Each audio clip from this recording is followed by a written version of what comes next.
Welcome to the Agency Insider Show. I'm your host Navneet Kaushal, and today we have a special guest who is going to share his insights on the ever-evolving world of SEO and content marketing. Please join me in welcoming Jack Kadish, Senior SEO Strategy Director at Conductor.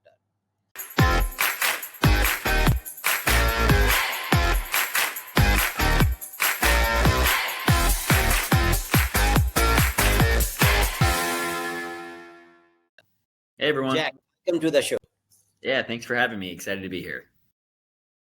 Jack, it's great to have you on the show. You have been making waves in the SEO industry, and I'm excited to dive into your expertise.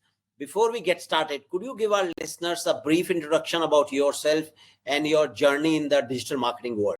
Yeah, absolutely. So, I'm Zach Kadish. I'm a Senior SEO Strategy Director here at Conductor. Conductor is a website optimization and intelligence platform really focused on the enterprise market. And, I've been in the industry for a little over 8 years now, and I've had a bunch of different roles that kind of got me excited and interested within the space.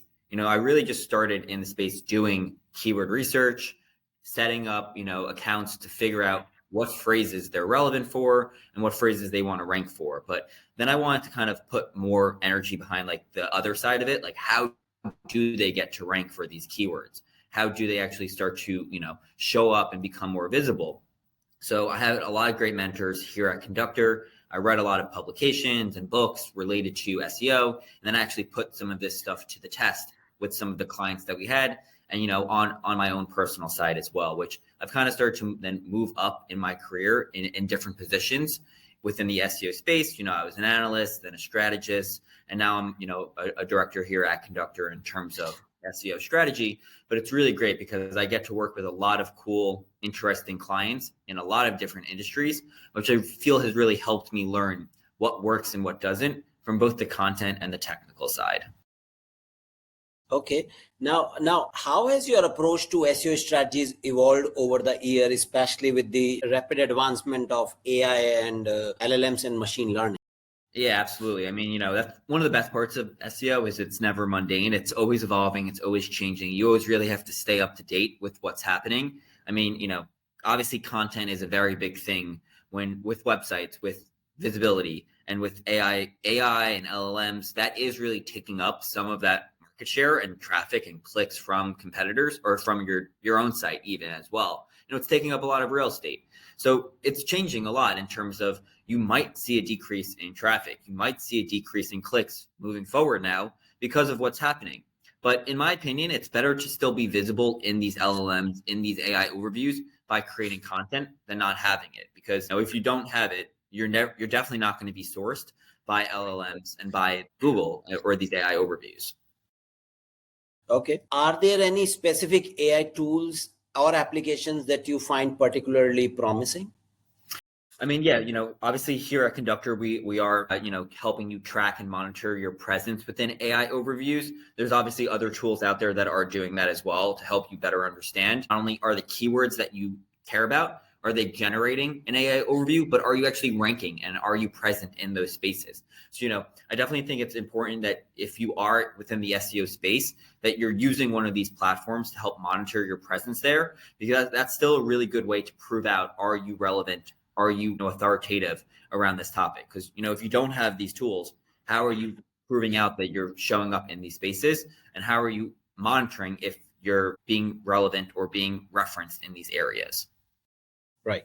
Now, what's the most significant change you have witnessed in the SEO practices in the past year?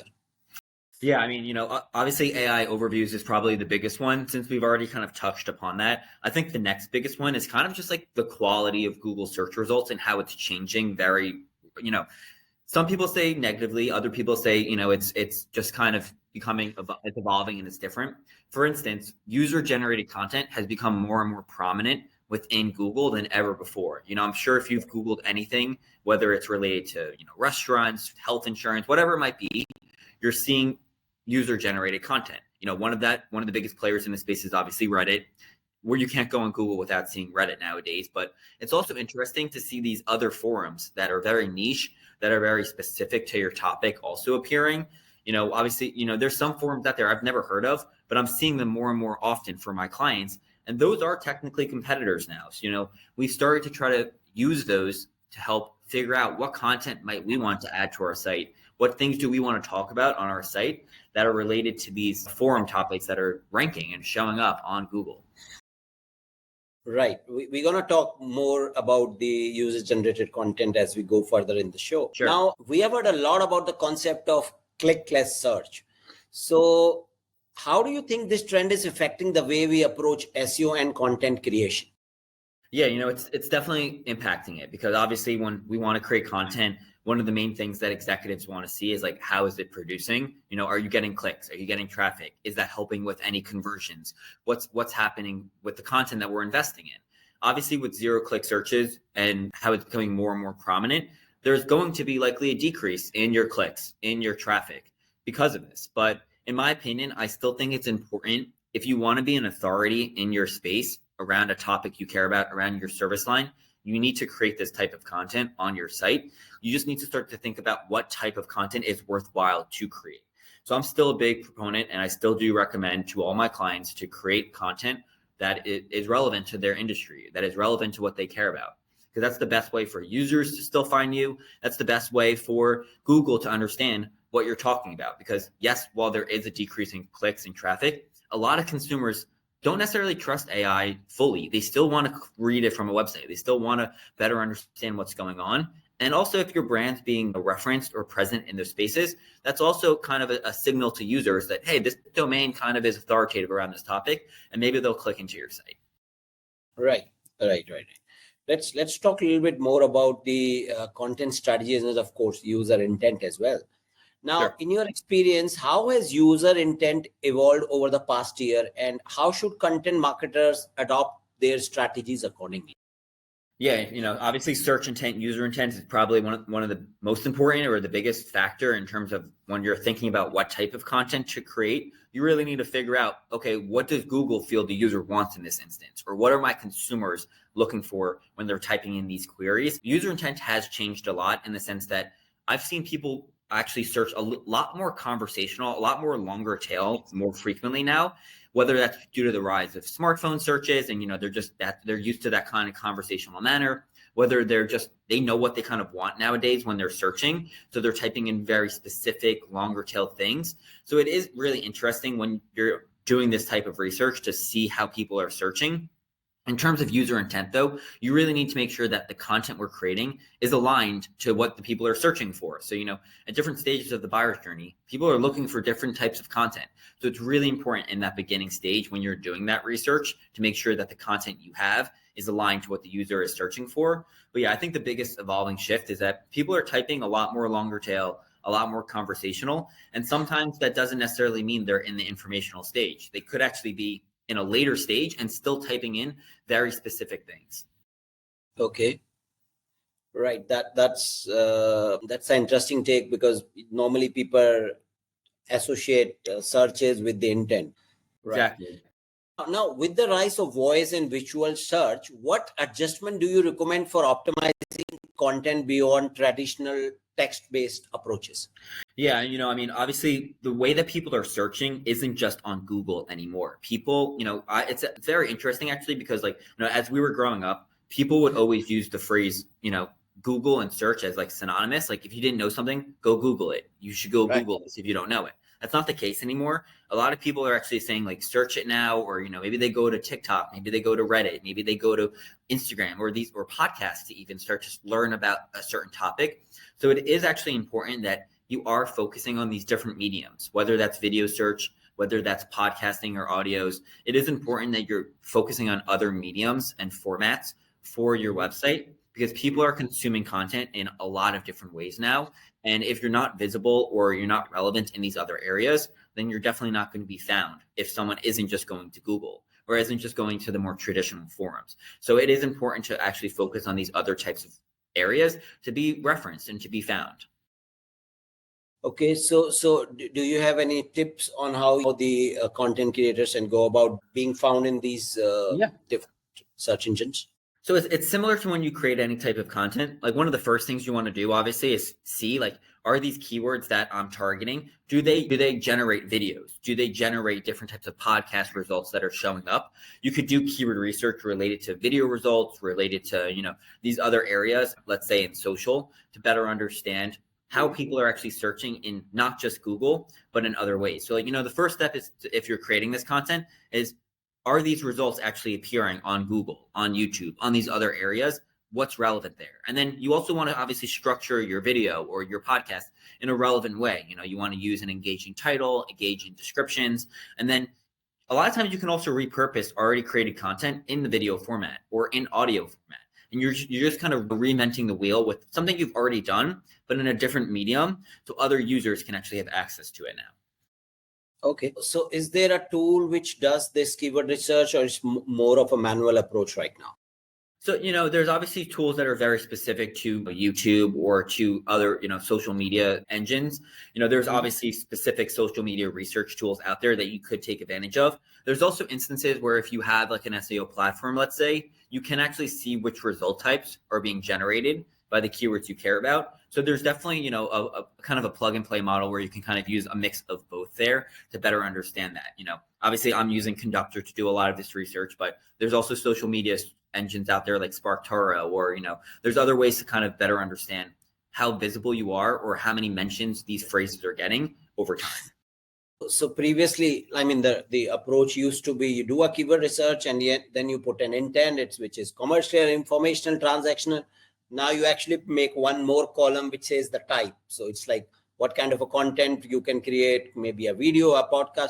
This you think would be a better approach when you have to look outside the text-based search, right? Absolutely. Yeah. It's always evolving. There's always more columns we need to add to our spreadsheets as SEOs. But I think that's a big one, is you need to also figure out, it doesn't just need to be a video format. Like you could also have it in multiple formats too. And that's something that I would recommend. It's like, if we have a high quality piece of content or a piece of content that we think is really important to us, try to repurpose it, use it on social media, use it as a video. Maybe, if you have a podcast for your company or your small business, focus on that as well. Repurpose what you've already done in different format, because it's still worthwhile and people can still gain benefits from it in these different areas. So try to repurpose your content as much as possible for different forums, if it makes sense.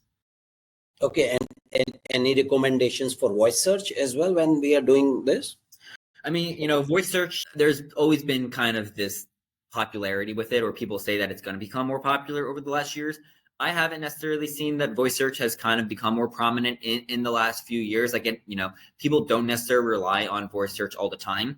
But what I will say is, a lot of times if you're going to be referenced in voice search, it's because you're being shown in the answer box. You're shown in the people also ask. You're shown in these AI overviews. So what I would recommend there is to make sure that you have content that's very concise. Maybe it's in a question and answer format. Maybe, you're fragmenting your content in a really specific way. So it's very easy for LLMs and, Google to better understand what you're talking about. Because if you're structuring your content in these, very fragmented way that's very concise and easy for Google to understand, you have a better chance to be referenced in voice search and answer boxes, and people also ask. So those are some of the tips that you should, kind of implement, as well as, implementing schema markup and some of these other technical ways to kind of help you appear better. You mentioned a couple of times in a very fragmented way. So what exactly do you mean when it comes to writing or putting a content in a fragmented way? Yeah, exactly. So fragmented content is, a very important thing to really focus on now within SEO. One of the biggest things within LLMs and within AI overviews is really, retrieval augmented generation. This is an abbreviation for RAG. So it's basically one of the ways that Google and these LLMs can actually better understand your content. The best way they can do this is they need to retrieve this content and then generate it in a relevant way. And one of the best ways they can do that is by looking at the content on your site, fragmenting it out. So for example, if you go to an answer box, let's say, and you click on the answer box, you're going to be brought directly to the part of the page that's relevant to you. And that's because Google can understand what the user is searching for, and it doesn't need to show the user the entire page. It will only show them the sentence or the paragraph that they care about. So that's an example of fragmentation in content. And the best way to do that is to make sure your content is structured in a relevant way. It's concise, it's using the right keywords, and it's answering the questions for users in a very helpful manner. So one of the biggest things when you're creating content is not just to throw it all out there. It's to fragment it and structure it in a way that's helpful for users and helpful for search engines to retrieve it and then generate it to the users. Now, does it mean content always has to be long form, or a short answer could well rank as well? Yeah, I mean, typically like it was always that like longer form content was helpful, but that's not always the case, honestly, anymore. Like we are starting to see that even shorter form content is actually appearing if it's helpful, if it's useful and it's relevant to the user. If you're answering the question in a shorter form way, like let's say as an FAQ or even one sentence on your site, that could actually rank and that can actually appear. Obviously, you want to make sure that it's on a relevant page and it's in a relevant manner, but that's on long form content isn't, the end all be all anymore. We are starting to see that shorter form content is actually okay in some instances. So, one of the things I recommend is when you're creating content, see what else is out there. See what your competitors or whoever out or your organic competitors, what are they ranking for? And what kind of content have they created? What is the length out there? Because a lot of times users might want to consume it in a shorter manner.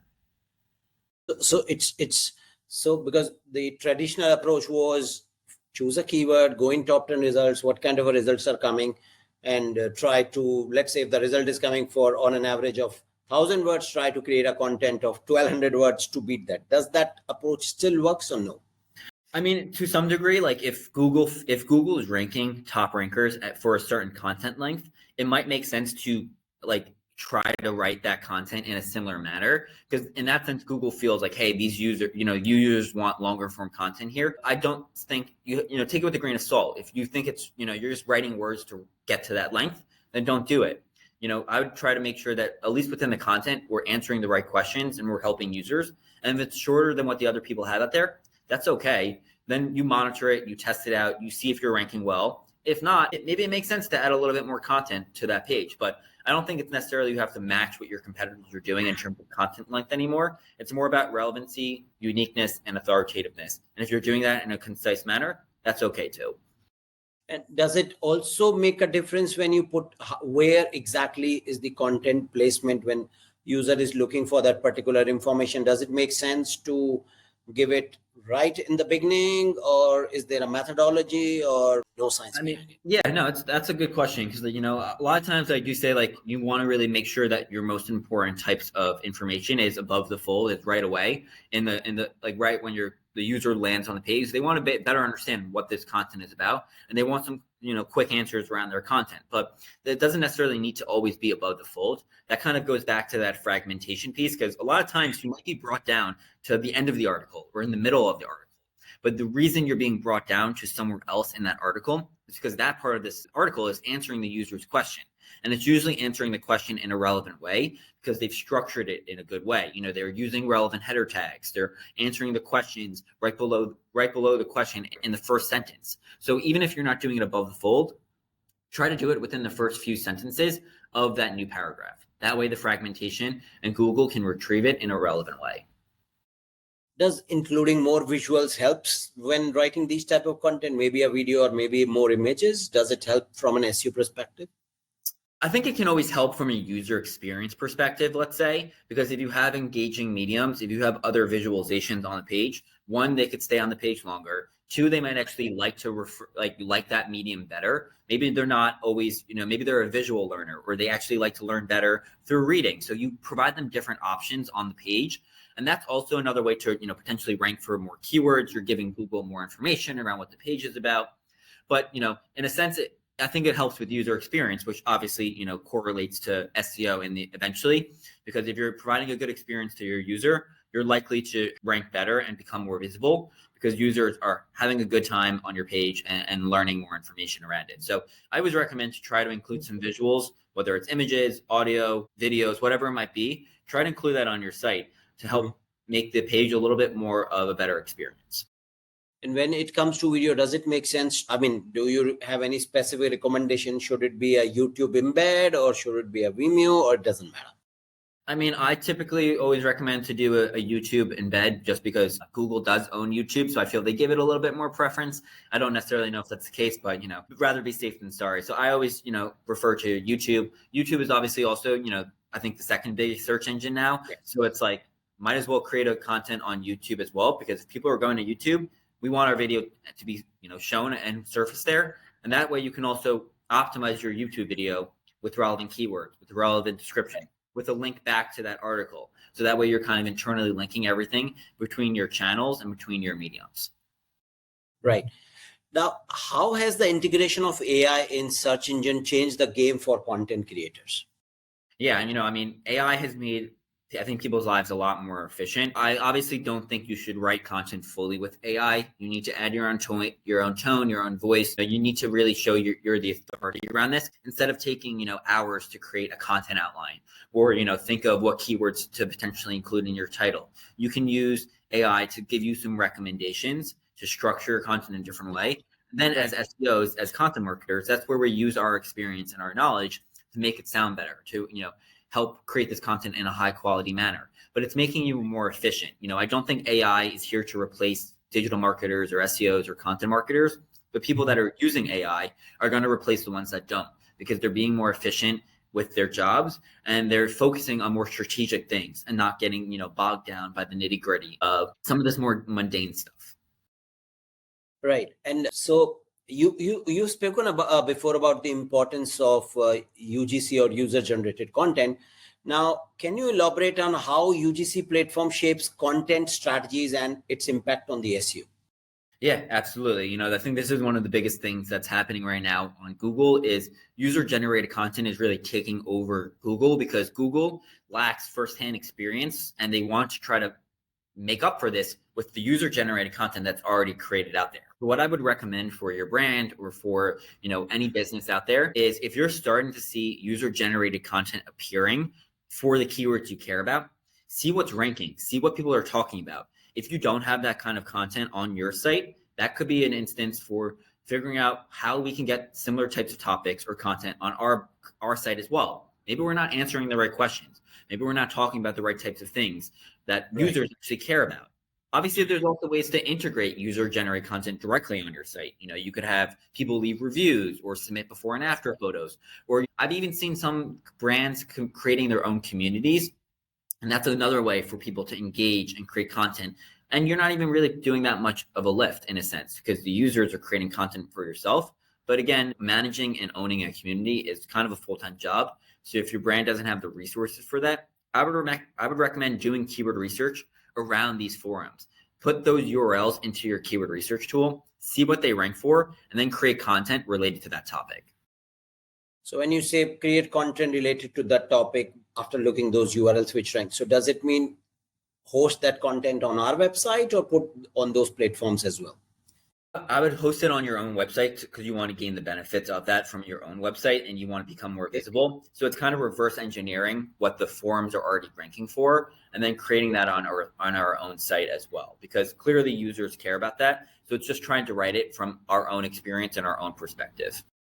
So now a lot of people say, even let's say hypothetically, because Reddit is already ranking and then we go out and create a content on our web page, how will I be able to beat Reddit? Because that's not Google is preferring. So how does it help if I create a content if I can't rank for it? Yeah, no, that's obviously a great question. If we feel the keyword is too competitive or it's not like a good chance, then maybe that's not the right keyword to focus on in that instance. There could also be instances where maybe we already have content created around this topic. So it's not maybe creating it. Maybe it's re-optimizing it or adding to your content that's already high quality, that's already relevant. And maybe that's where you add, a different section. Because again, you could show up for a piece of content you're already ranking for, but this time you're being fragmented to only like the bottom half of that page where you added that new content. There's also instances where a lot of times it's not just Reddit that's showing up. We also have big name brands also showing up side by side with Reddit. So there's obviously a lot of volatility on Google. So there's instances where you could still compete, you could still show up. What I would recommend is if the keyword is something we care about and it's something we want to prioritize, test it out, try it out. If we end up seeing positive, momentum, keep it going. If we don't, maybe we focus on something else. Okay. Now, platforms like TikTok and Reddit are, of course, becoming essential for SEO strategies. Can you share some innovative ways to use these platforms to drive organic visibility? Yeah, absolutely. So, one of the ways to do that is obviously there's a lot of trends that are starting out on Reddit or TikTok before they even get organic traffic or before there's even organic content created around that. So what I would recommend for your brand or for your industry is stay, relevant, look on TikTok for these engaging trends, things that are starting up, things that are new, and see if it's relevant to you. See if anyone's created content around that right now. If they haven't, that's an opportunity for us to potentially create content around an engaging trend that's new to the world, that's new to the industry. And then we could actually be the first to market on Google to rank for that and create content around that. Obviously, there's also ways where you could create your own subreddit or create your own TikTok channel and then get traffic organically by, because TikTok is showing up on Google. So that could be one way to get traffic. Or you could obviously get some direct traffic that way or branded traffic that way. Those are also obviously ways to still compete. What I recommend is monitoring these forums, these TikToks, subreddits, seeing what's relevant and trying to create content related to that. So the content, let's say if I go and see on TikTok, does it has to be a video content or it can be in any format? No, not necessarily. It could be in any format. Like take, for example, there was a company that, I was familiar with where when it was the Taylor Swift concert tour, people were looking for concert dresses, what to wear to the concert. This was extremely popular on TikTok, but no one was really searching or creating content around it on Google just yet. So what they did, they were an e-com platform, an e-com company. So they created a blog article all around the different types of outfits you could wear to the Taylor Swift concert. And they listed, specific products that they actually own and that they're actually selling. And the article started to rank really, really well for, that hundreds of keywords related to Taylor Swift concert outfits. Number 1, number 2, all on page 1. The keywords had thousands of people searching for it. And they also got a lot of conversions because they were internally linking their outfits. So that's a way to kind of actually look at what's going on TikTok and then create content, because maybe not everyone's going to TikTok to do the searches. Maybe they're going to Google instead. Maybe they're going to Reddit. But this way they're actually still relevant for these phrases. And they actually took advantage of a trend that no one else was focusing on from the organic channel. Okay, so that's an interesting take and interesting way to expand your keyword clicks, I would say. Exactly. Yeah. Okay, and now let's talk a little bit about technical SEO. Now, what are some often overlooked technical aspects that can significantly impact a website performance in search results? Yeah. I mean, obviously some of the more typical ones is like if they're, missing pages from their sitemap or, they're including irrelevant pages within their sitemap. That's always one of the first things I'm recommending for clients to make sure they're cleaning up, because obviously that's one of the first places Google is going. But more importantly, I like to also really focus on the links within your own site, internal linking specifically. That's something we obviously have control over. But if there's a lot of broken internal links or redirects within your internal links or other linking issues there, just not the best experience for users and engines, because obviously we want to link all these pages together to help Google understand what's associated to it. So that's one of the first things I try to recommend my clients to clean up, is because it's one of the things that they can control, and they can actually make sure that, they're improving their internal linking in their site architecture to make sure that all the relevant pages are not broken and are linked to each other. Okay. Now, you often shared insights on structuring SEO teams for scalable success. Now, could you give us an overview of what an ideal SEO team structure should look like in 2025? Yeah, absolutely. And sometimes this might vary by like the size of your company, if you're global or if you're regional, if you're just domestic. But what I would recommend is, let's say you're the only SEO at your company right now, or one of the few. You really need to get that buy-in from your executive team to show why you need more leadership or more resources available. So what I would recommend is trying to have dedicated resources. Let's say you are like the director of your SEO team. You should have a dedicated resource for technical SEO. You should have a dedicated resource for content SEO, and then you should have a couple analysts below them, maybe just one to start.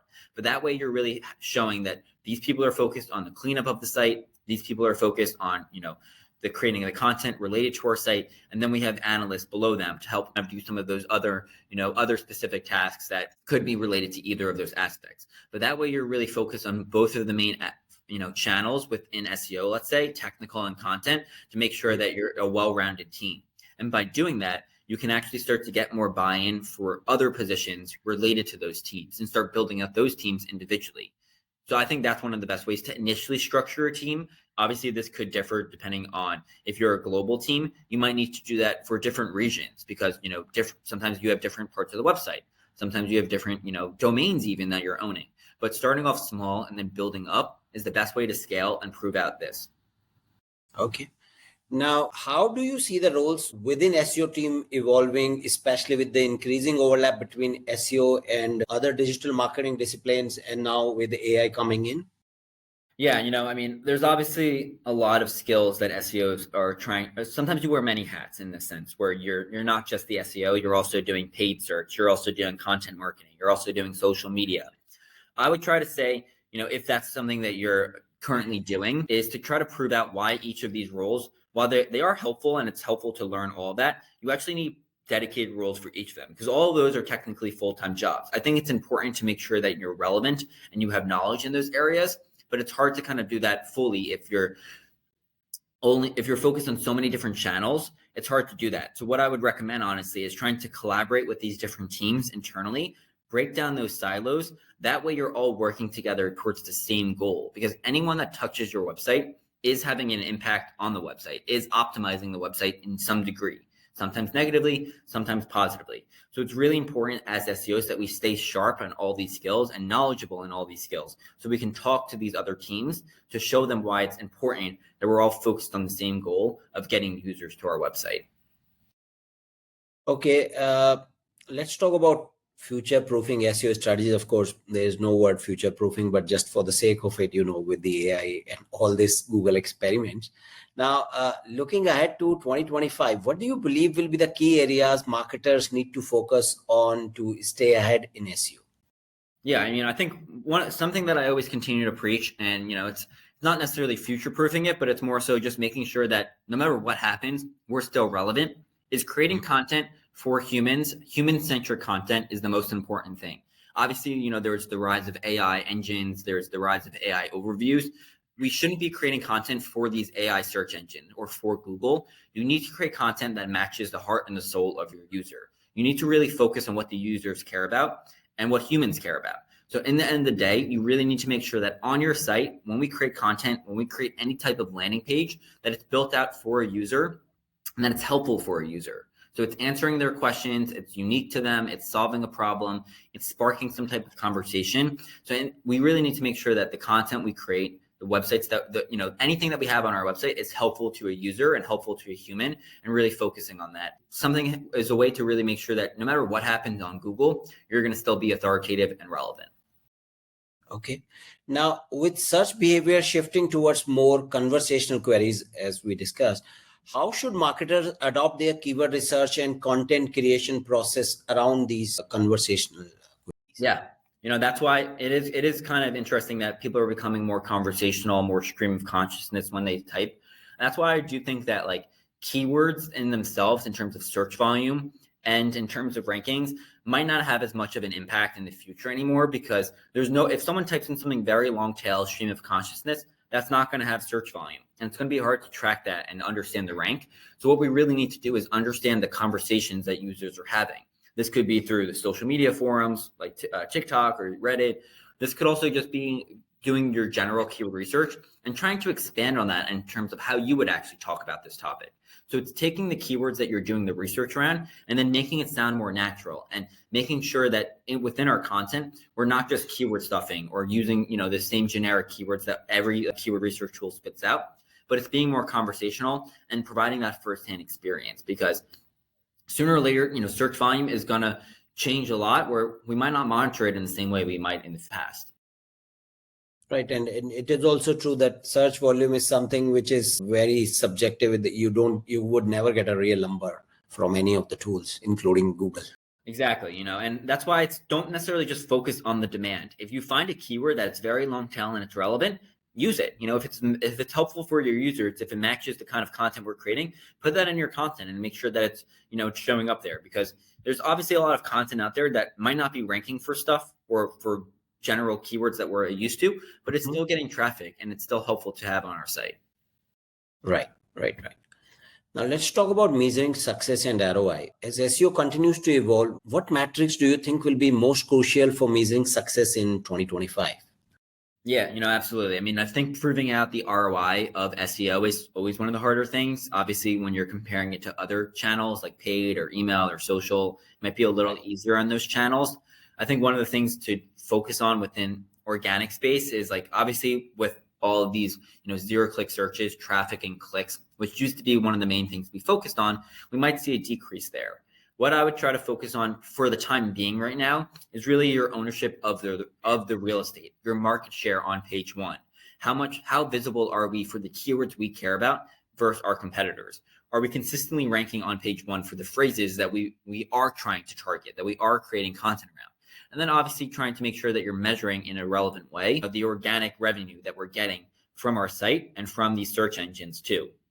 And then obviously we have the other metrics that we have previously cared about, such as clicks, impressions, click-through rating, traffic. But again, there are some evolving changes with that just due to everything we've talked about. So I think it's really making sure that the keyword rankings you care about are on page one still.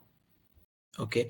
Now, how can marketers effectively demonstrate the ROI of their SEO efforts to stakeholders, especially when some benefits may not be immediately quantifiable? For example, creating conversational content. Yeah, that's one of the hardest things, to really prove out. What I would do is you need to make sure that every time you're touching a piece of content, like let's say you're optimizing a page, or whether it's a product page or a blog page, you need to make sure that you're tracking that very specifically. So segmenting that out versus the other pages on your site. So you're showing leadership. These are the pages we've touched this year in terms of optimizations. These are the pages that we haven't.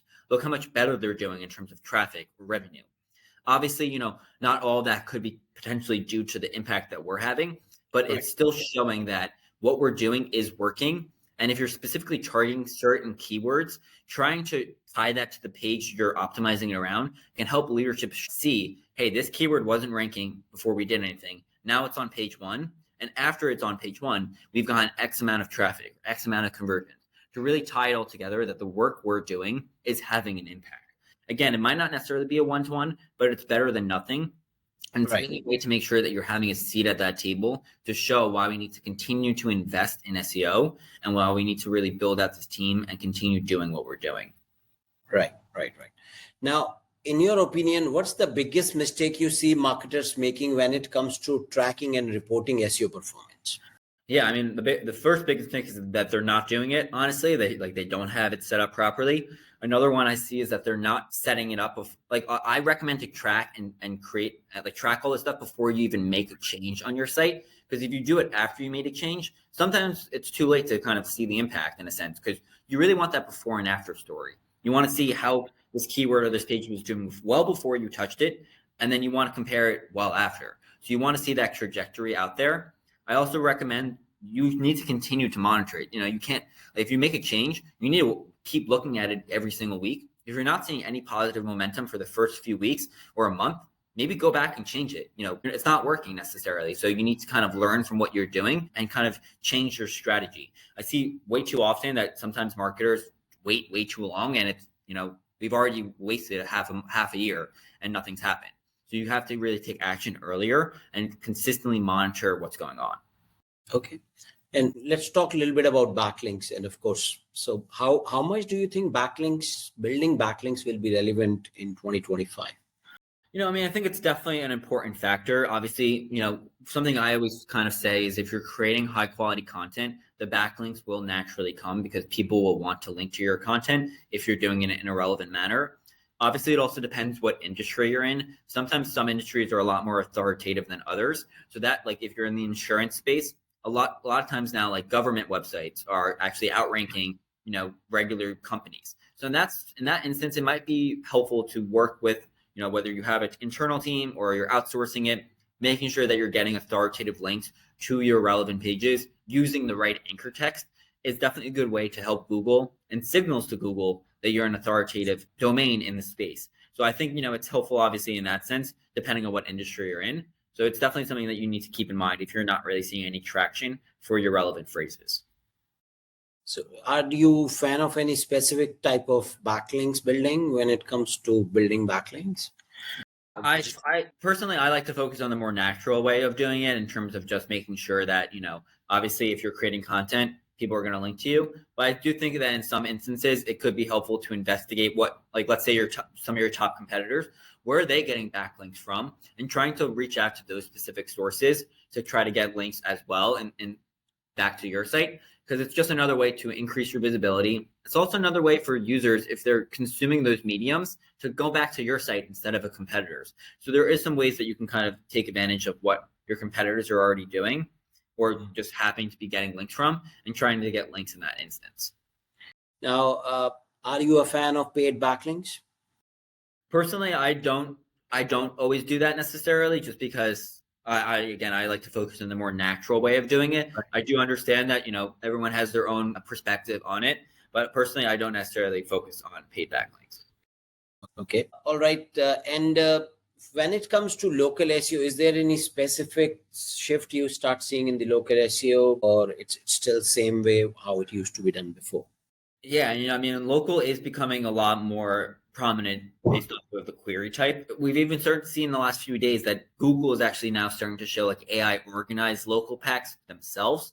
So it is really important to really make sure that your Google My Business profiles are filled out. If we have store or locator pages on our site, that they're properly filled out with the right information, they're indexable, they're targeting with the right keywords, because people do search very locally, and sometimes on their smartphones, that's how they're searching. They want to go somewhere. They're on the go already, so they need somewhere very close to them.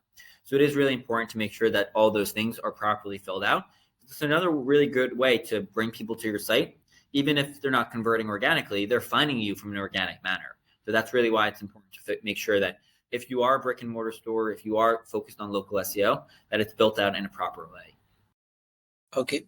Now let's come to the final segment of our show, which is rapid fire questions. So I ask you a question and you give what answer comes straight away in your mind. Are you ready? Let's go. Okay. What's one SEO tool you can't live without, which is not Conductor? I love that. I would say Google Search Console is, the one that I would go to. Okay. How do you stay updated with the ever-changing SEO landscape? I subscribe to a lot of different publications like SEO FOMO. I subscribe to, a bunch of different other publications like Search Engine Land or Search Engine Journal. So I kind of, just kind of stay up to date with different newsletters that are coming to my inbox every single day. Do you think voice search optimization is still relevant in 2025? I don't necessarily think it's relevant, or it never has been. Okay. Your favorite content platform, TikTok, YouTube, or Reddit? I like TikTok, honestly. So, but we'll see if it gets banned. I might have to, move to something else. Okay. What's the most memorable piece of advice you have ever received in your career? It's okay to fail. If you're failing, it means that you're trying. And if you're trying, it means that you're, trying to learn. So I think that's some good advice that I've gotten. Okay. A brand you admire for its digital strategy? Oh, that's a good one. I would probably say, in terms of digital strategy, I would probably say Peloton. I like how they always, they're integrated in a lot of different mediums, whether it's, YouTube, TikTok, Instagram. I feel like they do a good job at, kind of, at least for me, targeting me. Okay. And what's your go-to mantra when things gets challenging at work? Good. That's a good one. What I'd say is just, kind of take a moment to breathe, kind of maybe disconnect and walk away from your laptop or walk away from the situation for a little, come back and reassess it.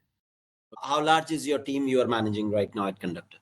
So we have a pretty big team. We have probably around 10 people right now on the team. And, I'm really here to help mentor these different individuals in terms of enterprise SEO and really help them, with their enterprise clients.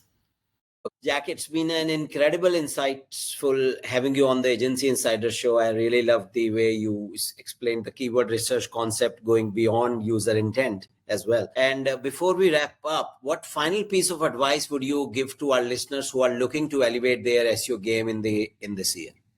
What I would recommend, obviously it's great to keep learning theory, but try and practice it, whether it's with smaller clients, whether it's your own site, whether it's, freelance work. Practice what you're learning. That's the best way to actually put some things and test it out to see what works or what doesn't. Okay. Thank you for sharing your expertise with us today. And thank you for coming to my show as well. Absolutely. Yeah. And to our listeners, don't forget to subscribe to the Agency Insider Show for more expert interviews and insights into the world of digital marketing. Until next time, this is Navneet Kaushal signing off.